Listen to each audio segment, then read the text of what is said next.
السلام اخوات، صباح بخير، لاباس عليكم؟ كلشي مزيان؟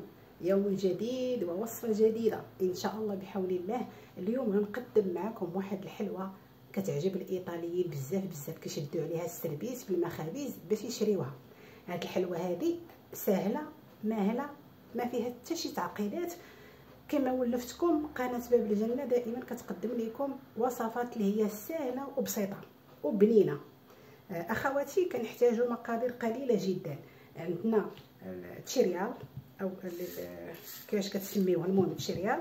عندنا الزبده وقبصه الملح، فانيلا، خميره، جوج بيضات، البينولي اخوات. هذا البينولي هذا هو الصنوبر اخواتي. ما نكلفش عليكم، الا ما عندكمش ممكن انكم ديروا الزبيب، تقدروا تعوضوا الصنوبر بالزبيب، تفزقوه وتستخدموه. و100 غرام سنيده. والطحين غادي ياخذ لينا واحد 300 حتى 350. وعندنا البول والفويل اللي غادي نخدموا بها. اول حاجه غادي نستخدموا وهي الزبده. نحلوا الزبده، ان الزبده مع هذه الحراره يا ربي ترحمنا دابت. خرجتها بعد ما نوجد المقادير لقيتها كلها سايحه، ما علينا ماشي مشكل، من الخير لانها خاصها تكون دايبه باش تخدم معنا مزيان.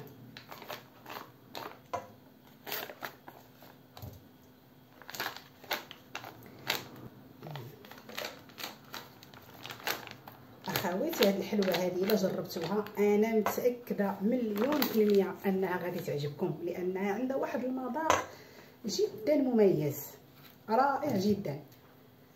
درنا 125 غرام ديال الزبده، غنضيفوا عليها واحد 100 غرام ديال السنيده، ونحاولوا نخلطوا مزيان.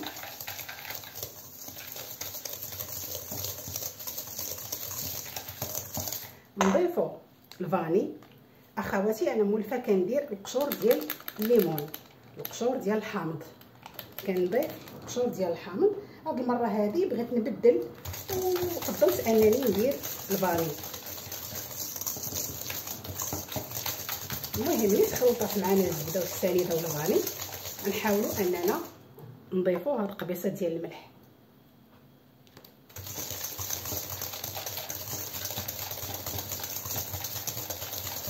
هاد الحلوه اخواتي سهله ماهله دغيا كتوجد معاكم، يعني ما تحتاجش منكم لا وقت لا مقادير. نضيفوا البيض، نحاولوا نضيفوا بيضه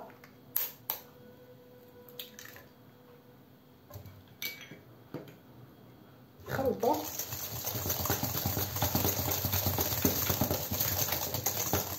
نضيفوا البيضه الثانيه. انا كنحاول اخواتي نسرع باش ما نعطلكمش، ما نطولش الفيديو.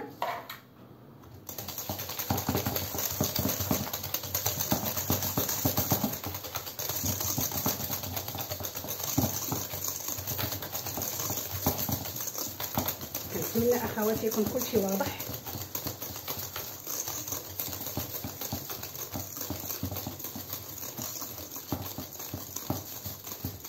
دابا نحاولوا نضيفوا الطحين، ولا بد ما نغربلوه. هذا اللي كاين هنايا 250 غرام. ندخلوا هاد 250 غرام، ولا كان خاصنا نضيفوا الاخر.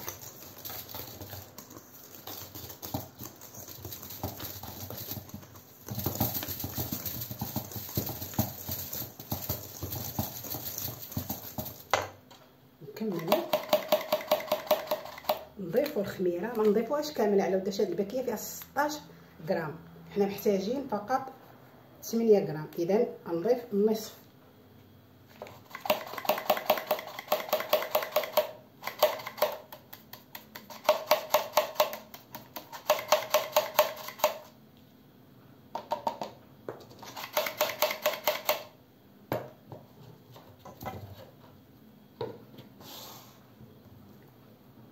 نحاول نستعمل يدي اخواتي باش نقدر نعرف القوام ديال العجين.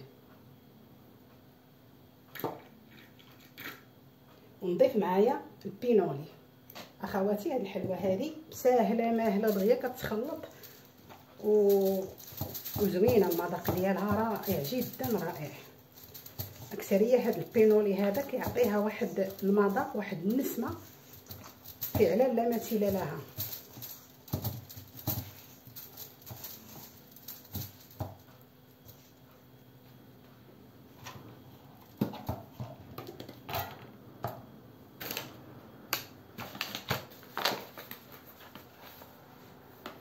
نزيد واحد تقريبا 100 غرام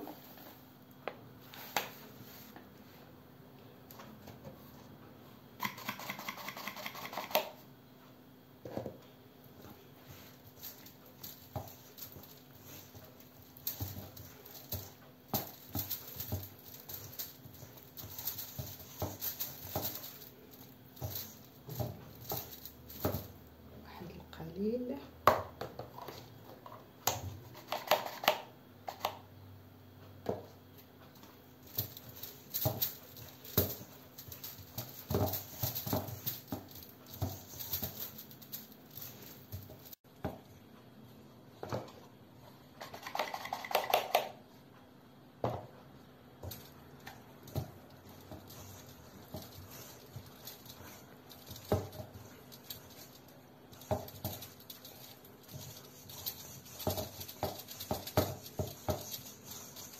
اخواتي العجينه ما خاصهاش تكون قاصحه، ما خاصهاش تكون جاريه، خاصها تكون بحال هكا.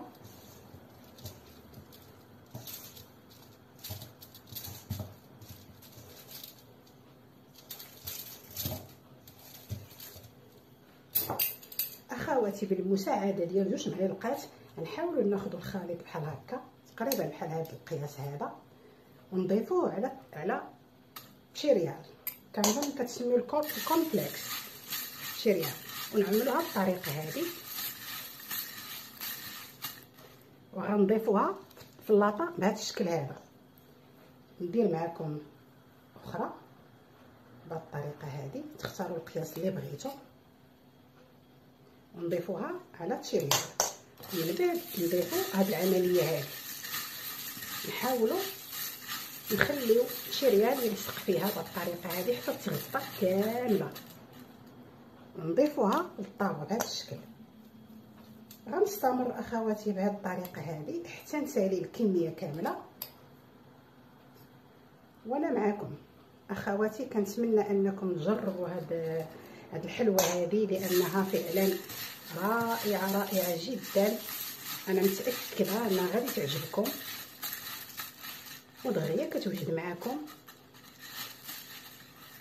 حاولوا ديروا غير هذه الكميه هذه على ود هي، من الاحسن تاكلوها في النهار اللي صيبتوها فيه والغد ليه، حيت كيبقى داك التشريع مقربن. ولا شفتوه برد معاكم ممكن انكم تسخنوها في الفران باش يتقرمل معاكم مره اخرى.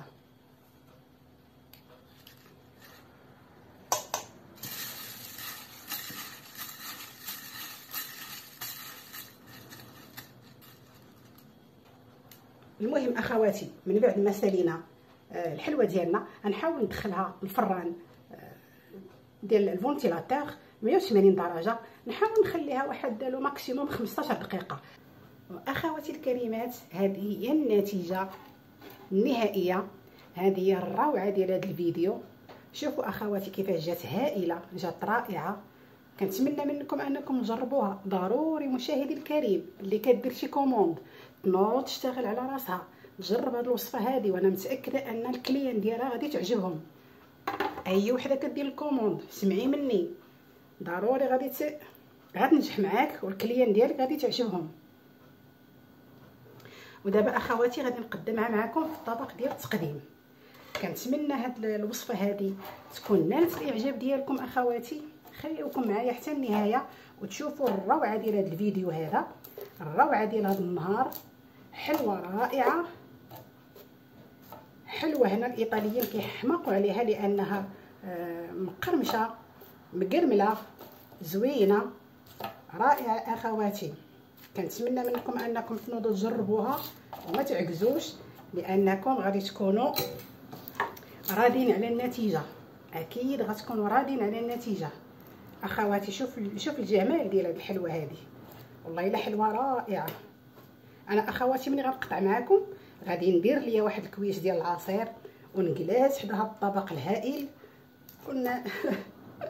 ونعيش اللحظه. اخواتي هذه هي الحلوه ديال اليوم. كنتمنى اخواتي هذا الفيديو هذا يروقكم ويعجبكم. كنتمنى انني نكون خفيفه وظريفه على قلوبكم.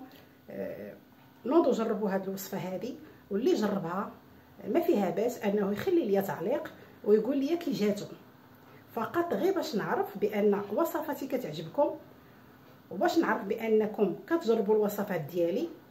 خليوا لي تعليق، خليوا لي لايك باش العدد كثير من الناس يتوصلوا بهذه الوصفه هذه ويحاولوا حتى هما يديروها. اللي عندها شي كومونط نوض ديرها. اخواتي ما تبخلوش علينا بلايك، ما تبخلوش علينا بتعليق، لانني كما انا ما بخلش عليكم بالسر الايطالي ديال ايطاليا. هذا سر ديال المخبزه ديال ايطاليا ما عارفينهاش حتى الطاليان هنايا، لانه السر اللي كاين قلتو لكم، ما خبيت عليكم حتى شي حاجه. كنتمنىكم انكم تقبلوه مني، والى فيديو قادم ان شاء الله بحول الله مع وصفه سهله مهله وبنينه مع قناه باب الجنه. شكرا لكم اخواتي الكرام، شكرا لك مشاهدي العزيز، والى اللقاء.